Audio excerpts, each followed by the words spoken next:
नमस्कार, स्वागत है आपका आवाज़ अड्डा में। मैं हूं नीरज बाजपेयी। आज हमने सोचा कि अड्डा में चीन वाले मामले पे बातचीत की जाए। कई विषय थे, विचार किया गया इस पे।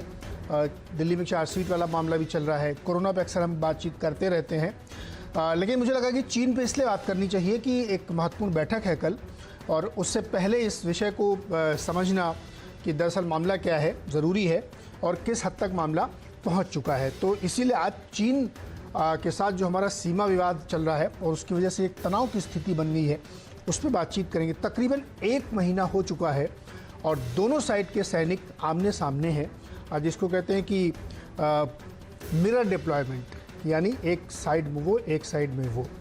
संख्या भी बताई जा रही है कि 5000 सैनिक उनके, 5000 हमारे, ये खड़े हैं। और कल लेफ्टिनेंट जनरल लेवल की एक बातचीत होनी है और इस बातचीत से हल निकल सकता है, यह बात शायद ना भी बने। तो ये एक तस्वीर है।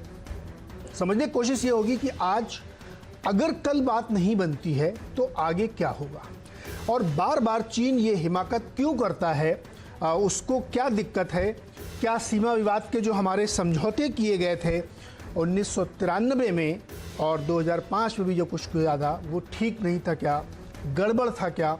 इन सारे पहलुओं पर आज समझने की कोशिश करेंगे, जानने की कोशिश करेंगे, और ये भी जानने की कोशिश करेंगे कि चीन की इस हिमाकत का भारत किस तरह से जवाब दे, जिससे कि उसको बार बार ये करने की ज़रूरत ना पड़े। एक मुद्दा बीच में और लाऊंगा मैं, वो नेपाल का है।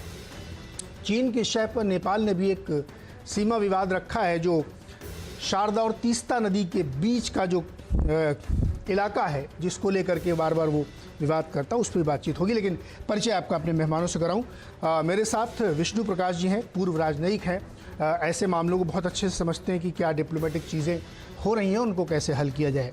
फुनचुक स्टोपडन है, और ये भी पूर्व राजनयिक हैं, इनसे भी बातचीत करेंगे, समझेंगे। सुशांत सरीन जी होंगे, स्ट्रैटेजी के एक्सपर्ट।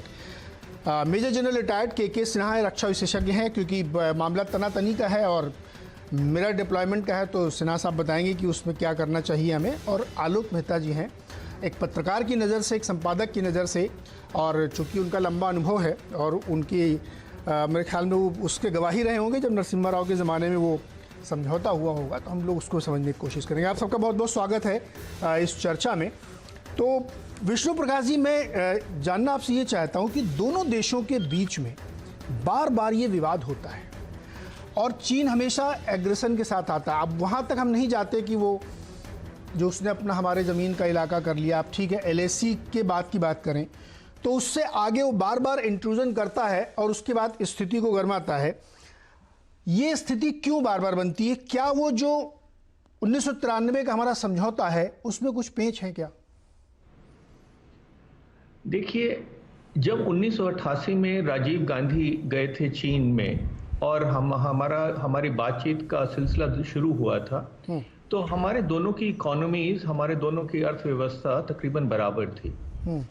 आज चीन अपने आप को तुलना करता है अमेरिका के साथ। उसकी जो इकोनॉमी है हमसे 4 गुनी है, उसकी मिलिट्री में जो एक्सपेंडिचर है, खर्चा है, हमसे 3 गुना है।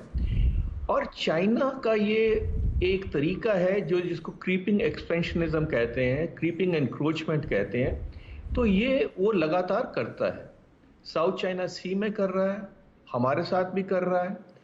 और जो LAC है वो डिलिनेटेड नहीं है, तो ये चाइना को सूट करता है, क्योंकि कहा जाता है कि चीन जो फैक्ट्स हैं वो क्रिएट करता है, मैन्युफैक्चर करता है और उसको डिक्लेयर कर देता है कि साहब ये फैक्ट्स हैं, और उसके बाद लग जाता है। तो आप ये देखेंगे कि 2013 के बाद चीन की जो पॉस्चर है वो ज़्यादा से ज़्यादा एग्रेसिव होता जा रहा है। 2013 से लेकर 17 तक 4 बार स्टैंड ऑफ हुआ, और इस बार तो जिस स्केल पे हो रहा है, जो टाइमिंग है वो ऐसी है जो कि चिंता का विषय है। तो ये चीन की प्रवृत्ति है, और चीन दुनिया पे राज करना चाहता है।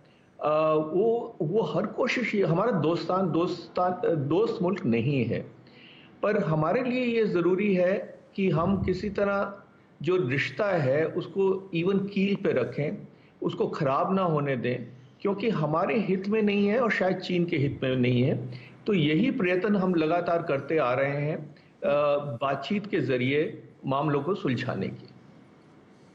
सुशांत सरीन जी, मेरी आवाज़ आपको आ रही होगी। जी, आ जो रही। बातचीत होने वाली है